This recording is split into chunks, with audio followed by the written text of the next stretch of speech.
Isang benepisyo yung magkaroon ng tungkulin. Isang napakalaking pagkakataon na makinabang sa buhay na ito at sa darating ang may tungkulin.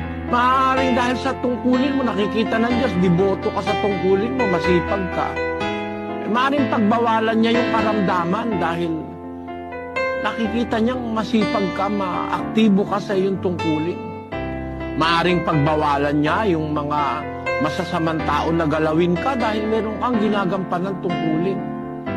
Gusto niyong palakasin kayo ng Diyos sa lahat ng paraan para magawa ninyo ang inyong tungkulin. Gawin ninyo itong may kasiyahan, huwag may hapis.